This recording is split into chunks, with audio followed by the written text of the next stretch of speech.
This is Lake Agawam, the jewel of Southampton.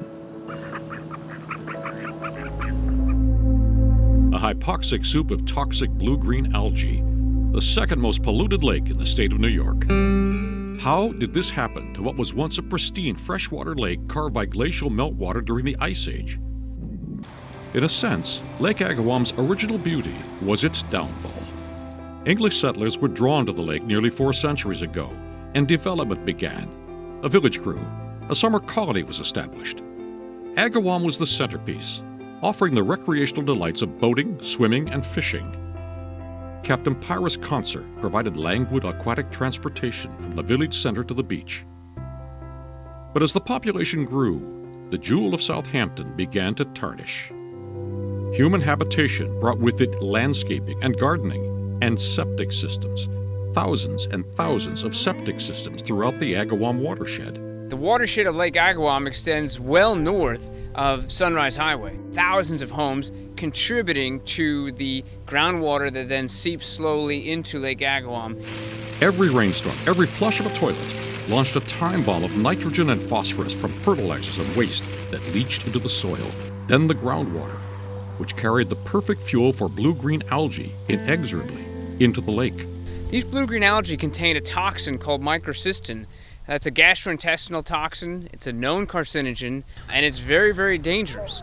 Not just dangerous to things in the lake either, of course you wouldn't want to swim in that, but we know when you get a wind like you have today, that water can get aerosolized, and people around the lake can be exposed to that toxin. For the last 2 decades, efforts to reverse the decline of the lake have been overwhelmed by the onslaught from septic systems, fertilizers, pesticides, and stormwater pathogens. Time for a new battle plan. Something had to be done. We couldn't let the situation deteriorate. Lakeside resident John Paulson chairs the Lake Agawam Conservancy, the private arm of a new public-private partnership. Village residents and government agencies working hand in hand with a singular mission: the restoration of Lake Agawam and the watershed's ecosystem. This lake belongs to everybody. It's the jewel of the Southampton Village. And we wanted to bring it to a place where you can use it for recreational purposes, for paddleboarding, for sailing, for rowing, and ultimately for swimming. I think the level of organization now around the lake is unprecedented and nothing like I've ever seen in more than 20 years in studying the lake. The Lake Agawam Conservancy is playing a leadership role in bringing everyone around the lake together. But importantly, it's not just them. They're working very closely with the village, with the town, and even the state and the DEC. This is actually not a new problem in Lake Agawam. It's gone on for years, but it is much worse than it has ever been.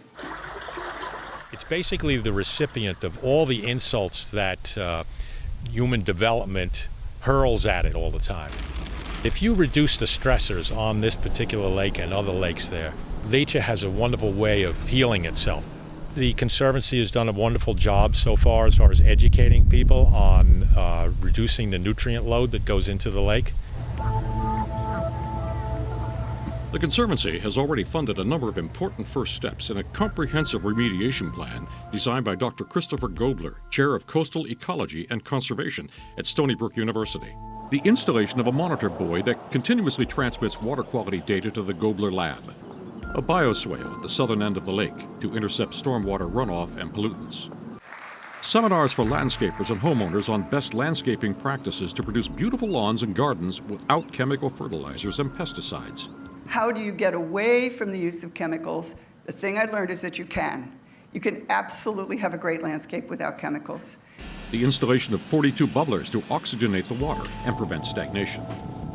The harvesting of water lily overgrowth to remove biomass and improve water circulation. A groundwater flow study for the installation of a permeable reactive barrier. The idea of the permeable reactive barrier is to put in the ground a barrier that goes down, it may be dozens of feet or even more than that, to intercept that groundwater before it enters the lake.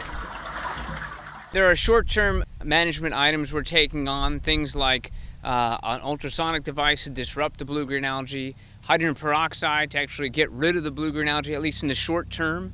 But then there's other more longer-term efforts that we really must make to address the root cause of the nitrogen and phosphorus that's entering the lake.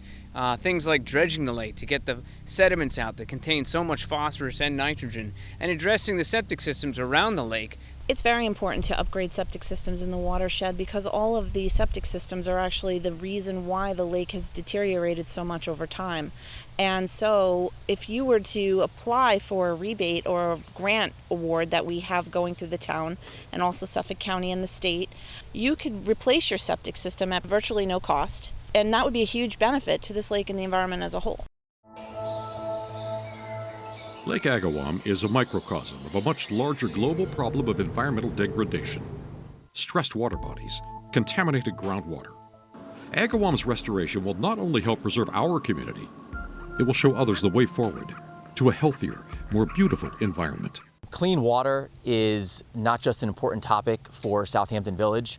It's actually something that's important throughout the east end of Long Island, across New York State, and the country for that matter. The identity of Southampton is so linked to the water that anybody who lives here or spends time here recognizes that. So that is of the utmost importance, is to understand that the water quality is linked to our own health and well-being. We now have everyone lined up together, the village, the town, the state, and now the Conservancy, all getting behind this plan, but the plan is going to need support. Everybody in the Southampton Village is responsible for the condition of the lake.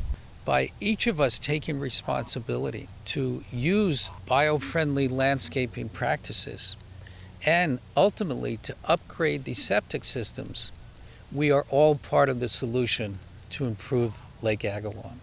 If we're able to enact all aspects of the Harmful Algal Bloom Action Plan, I'm going to get ready to go swimming in Lake Agawam. Because I really do think once we do things like dredge the lake, upgrade the septics, put in the permeoactive barrier, it's going to change the complete character of the lake from one that's blue-green and people are afraid of to, I really think, a lake that people can recreate in the future.